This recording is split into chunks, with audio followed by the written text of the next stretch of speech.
So now we come to the cool down stretches after your run. Remember that we hold each of these for about 10 to 12 seconds on each leg. Starting with the hamstring.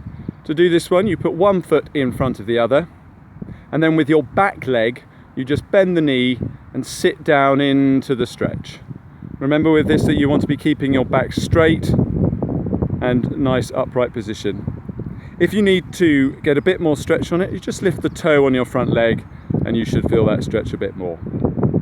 So after you've done that on each leg, it's now time to stretch your quads at the front of your leg. And to do this, you just grab your ankle with one of your legs and bring it up to your bum. Holding that nice and steady there, and then just feeling a push forward with your hips. Try not to pull your leg back or push down on your knee, as that could strain the knee, which is not what we want. Now, if you're finding trouble balancing with this one, you can either focus on a spot in front of you or try holding an ear. Or if you can't do any of those, just find something to lean up against. So the next stretch you'll do is the calf stretch. And you start by this getting down onto all fours.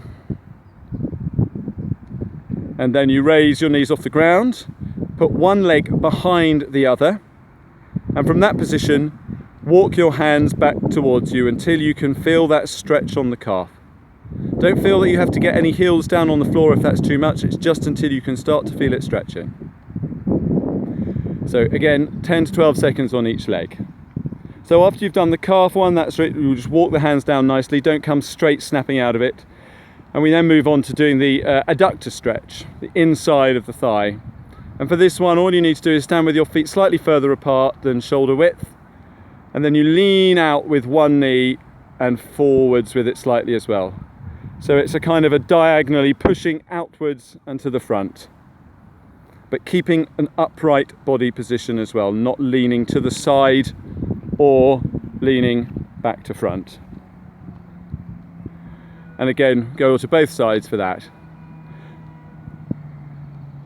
Beautifully demonstrated, Gemma, thank you very much. And then we'll move on to the lower back stretch. And for this one, you get down onto the floor again. And you keep your pelvis on the floor with your hands just slightly further apart than your shoulders. And then when you're ready, you push up, keeping that pelvis on the floor. And then if you need to, you can lift your head to get a little bit more stretch on it, looking up to the sky, whatever feels comfortable. And then hold that stretch and then down gently. And those are your cool down stretches.